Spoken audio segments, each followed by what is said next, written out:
I'm Toby Garbett, and in this pod I'm going to share with you some of the things I've learned about developing good habits.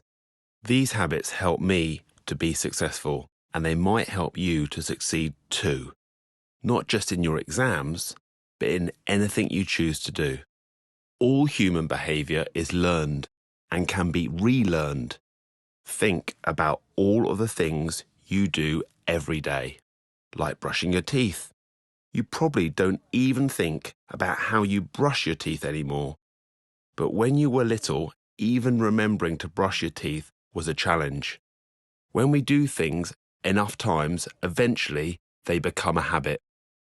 Habits are formed when we experience a consequence to a behaviour that stimulates an emotional response. Actions or behaviours are prompted by some kind of stimulus. You respond and there's a consequence or reward. Think about your mobile phone. Before you had a phone, if you heard someone getting a notification, it probably didn't create any particular feeling for you. But once you have your own phone, a notification usually means a message or a like, something that gives you a little happy hit. Your brain comes to associate that notification sound with a reward, and so it responds expecting a reward whenever you hear that ping. When we're rewarded for carrying out an action, we're more likely to repeat it, especially if the reward is immediate or short-term. Short-term consequences and rewards create stronger connections in our brain than long-term consequences, making us more likely to repeat that behaviour again. That instant happy hit you get from checking your Insta feed is much more appealing to your brain than the possible long-term consequences of not focusing on your revision.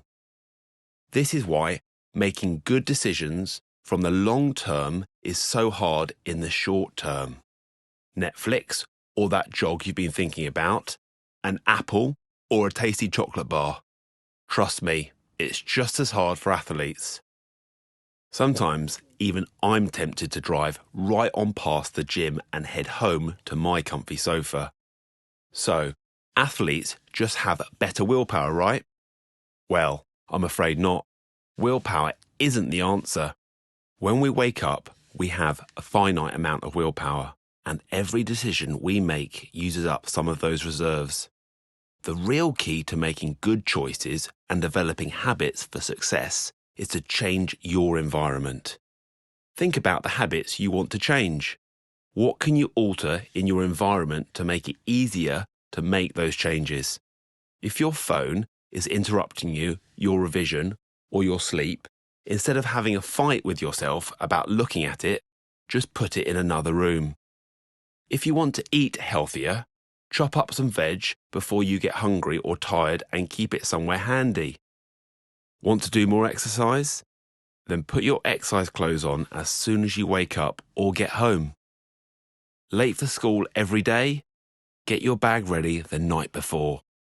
Creating an environment that makes your new habit the easy choice means that you're more likely to do it. One great idea is to use a habit tracker.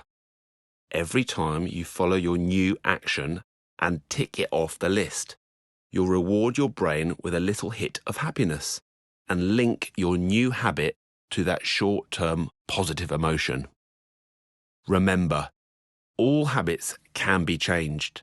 Change your environment to support the habits you want to develop, and those habits of success can become the actions you take every day.